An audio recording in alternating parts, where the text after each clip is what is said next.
Kampar Dr. Haji Kamsol menjadi narasumber pada acara diskusi publik yang digolau di Aliansi Pemuda dan Masyarakat Kampar Bakojo Samo Jopemda Kampar pada hari Senin 19 September 2022.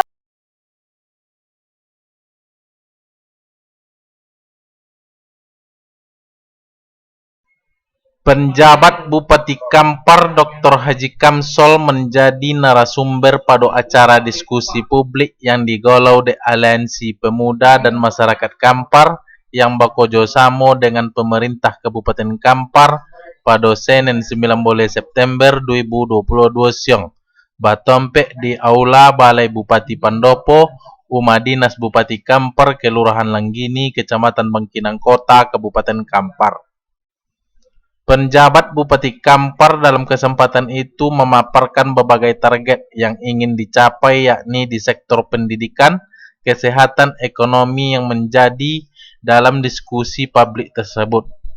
Selain itu, narasumber yang hadir yakni Wakil Ketua DPRD Kampar Repol Haji Pahmil, berikut anggota DPRD Kampar sesuai dengan dapilnya, yang tadi Dai Harsono, Mahmud Zainuri, Haswinda, dan Iip Nur Saleh.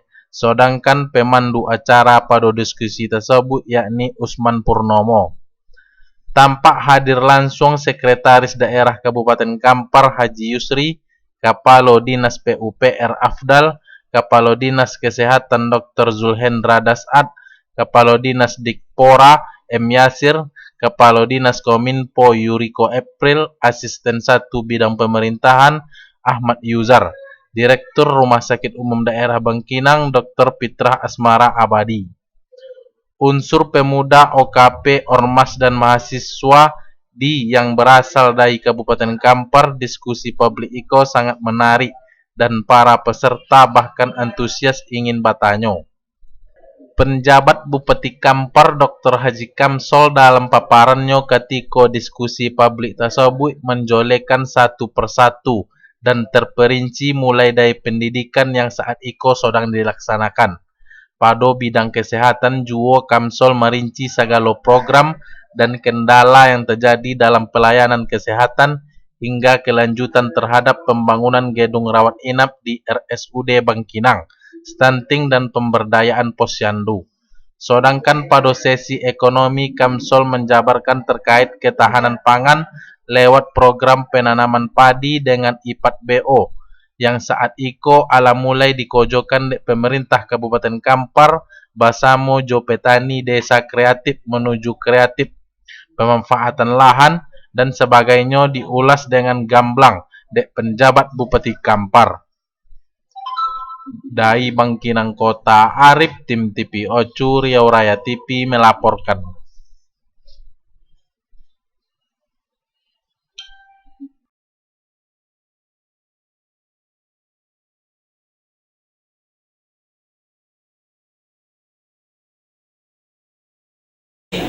Kalau sudah terinfeksi, itu sudah yang diobati itu bukan virus. Yang diobati adalah penyakit-penyakitnya supaya virus itu melemah.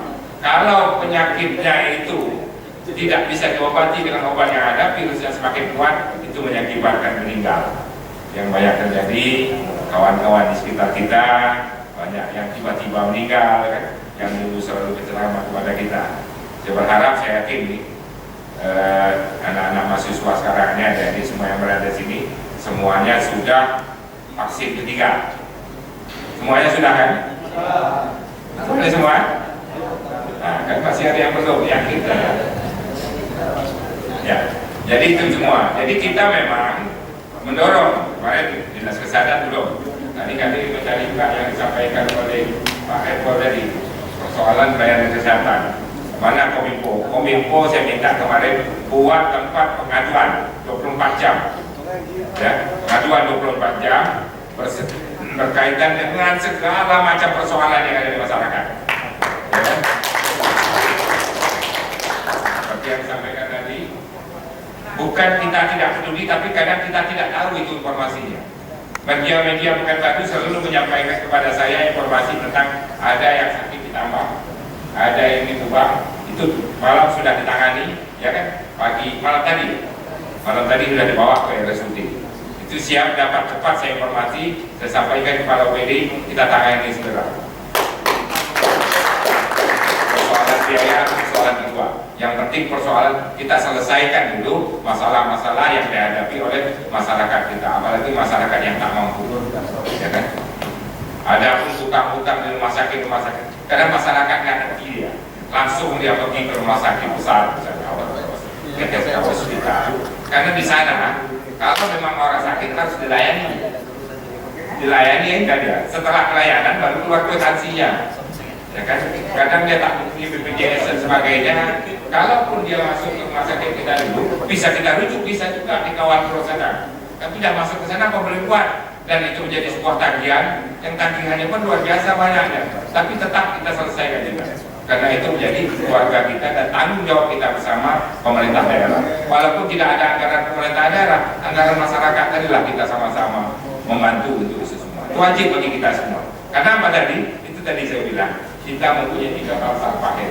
Di 2023 ini sudah dapat kita, walaupun belum selesai seluruhnya, tapi sudah dapat kita fungsikan maju ke tipe B pembangunannya ya Pak Direktur.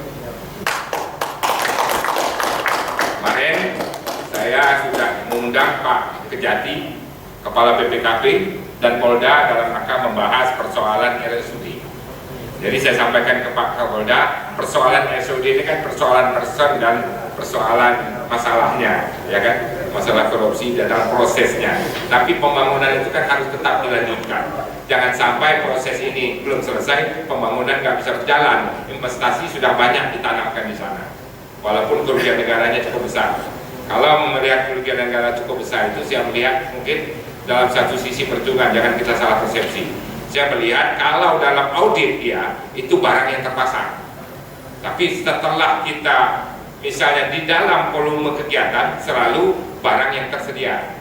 Misalnya material tersedia semuanya, itu sudah bisa diurungun. Tapi dalam menghitung kerugian negara, barang yang terpasang. Yang belum terpasang dia tidak dihitung. Itu yang jadi persoalan. Kenapa kerugian negara besar di RSUD Bangkinang itu sendiri? Kalau saya melihatnya seperti itu. Kemarin kita diskusi bersama. Alhamdulillah BPKP sudah merekomendasikan bisa kita melanjutkan pembangunannya di tahun 2023. Setelah kita lanjutkan, rumah sakit kita naik akan menjadi tipe B. Mudah-mudahan menjadi tipe B pendidikan, ya lebih banyak dokter-dokter yang berpraktek-praktek ke sini akan lebih membantu pelayanan kesehatan di RSUD kita itu sendiri. Ada hal yang luar biasa dalam RSUD ini, tapi Pak Kepala Dirut jangan berbangga hati gitu. Ada teman saya berobat, Pak, tolong Pak dilayani secara maksimal lah adik saya, ya dilayani dengan baik semuanya. Akhirnya minta itu minta ini, akhirnya Pak Direktur bilang dengan beberapa dokter, Pak kalau mereka untuk lebih intensif lagi, dokter-dokternya juga kita terbatas, kita rujukkan saja ke RSUD Arifin Ahmad yang dokter-dokternya cukup banyak. Oh iyalah, saya bilang, rujuklah ke sana. Saya telepon dengan beliau. Nah, dirujuk saja ke RSUD Arifin Ahmad karena dokter-dokter pelayanan kesehatan juga bagus di sana dan banyak. Akhirnya saya tanya adik saya dulu Pak. Adiknya akhirnya ditelepon, jangan lagi Pak kata adik saya. Pelayanan rumah sakit Bangkinang ini lebih baik daripada pelayanan rumah sakit kita. Ya kan? Kalau ada pun persoalan-persoalan lain itu case person per person. Jangan kita generalisasikan menganggap pelayanan ini tidak baik. Jadi itu yang paling penting. Ya. Ketiga dengan persoalan pendidikan sudah, kesehatan sudah, ini persoalan ekonomi. Ini memang berat dalam kondisi kita lebih kurang 3 tahun terpuruk, ini panjang dari bicara. 3 tahun terpuruk ini oleh karena pandemi COVID. Makanya tagline dalam HUT kemerdekaan RI kita pulih lebih cepat, bangkit lebih kuat. Arti kata apa? Bagaimana usaha mendorong supaya pulih lebih cepat. Kami pemerintah daerah mendorong mencari strategi. Kita mendorong ekonomi masyarakat bagaimana yang cepat. Yang cepat antara lain kita masuk ke sektor-sektor pertanian. Pertanian itu di sektor-sektor yang cepat tumbuh. Seperti padi. Padi itu 3-4 bulan sudah panen. Ikan, seperti palawija dan sebagainya, jagung, ya kan? Itu yang kita dorong supaya cepat. Supaya cepat, supaya apa? Supaya ekonomi juga cepat pulih. Kita kemarin saya bawa Prof. Tuala ke sini. Itu Protualar itu pernah bekerja sama kami di Kemenristek Dikti dulu membangun sawah di Sulawesi Selatan, Maros. Di tahun 2017, 18, 19 Maros itu langsung Sulawesi Selatan swasembada beras. Tahun 2018, 19 kalau tidak salah saya, waktu saya di Kemenristek Dikti, saya minta untuk acara Hari Teknologi Nasional dengan Raitek Expo diadakan di Riau. Jadi rapat beberapa dirjen dan menteri setuju kegiatan itu diadakan di Riau. Dan saya minta dengan Kemenristek Dikti untuk mengembangkan teknologi padi dulu di daerah Kampar, di Riau. Dan itu terjadi, itu penanaman saja yang terjadi di Kampar. Tapi setelah itu kurang responsif dari pemerintah daerah juga. Jadi hanya penanaman saja yang tak dilanjutkan kembali. Alhamdulillah ternyata saya kembali di Kampar ini sendiri. Akhirnya saya ajak profesor, coba kita kembangkan lagi Prof ya, yang kita rencanakan dulu yang gagal di Kabupaten Kampar. Kemarin kita sudah coba penanaman perdana E4BO. E4BO itu artinya intensifikasi padi aerob terkendali berbasis organik. Kata Protualar itu Pak Amsol, kita nggak usah terlalu banyak peningkatannya. Kita tingkatkan 100% saja. Kalau dulu hanya berpenghasilan 3 ton, 4 ton, kita coba 8 ton. Kalau dulu 2 ton, kita naikkan 4 ton. Kalau dulu sekali panen, kita naikkan 2 kali panen. Gitu aja coba kita buat ke depan. Karena memang saya lihat kultur tanah untuk sawah kita ini udah rusak dan harus dibangun kembali. Dan membangun kembali itu perlu kerja.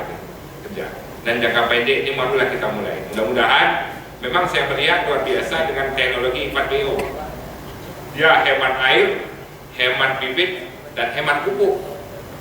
Kalau yang biasa menanam itu satu tumpuk sampai 4, 5, 6 batang ini kan, dia cukup 1 lembar saja. Satu ini, dia kawin. Jadi satu yang besar, satu yang kecil dikawinkan. Informasinya saya belum lihat, katanya tumbuh cukup bagus. Itu dikontrol terus-menerus. Jadi memang teknologi E4BO itu memang teknologi yang merupakan suatu yang baru, ya kan? Tapi memerlukan kerja yang serius. Mudah-mudahan kita, harapan saya dulu mengembangkan teknologi E4BO di desa, daerah, kota, kecamatan, bagian kota itu adalah dengan mengembangkan seluruhnya 100 hektar. 100 hektar itu kemarin dihitung membutuhkan tenaga lebih kurang 400 orang lebih itu dibutuhkan tenaga 100 hektar. Potensi padi kita ini luas sawah yang ada itu sekitar lebih kurang 4.000 hektar. 4.000 hektar itu kalau kita kali tenaga kerja yang dibutuhkan bisa sampai 16.000 sampai 20.000 tenaga kerja. Kalau memang itu harus kita kelola dengan teknologi E4BO, ya kan? Nah, dan itu bekerjanya secara industri pengembang.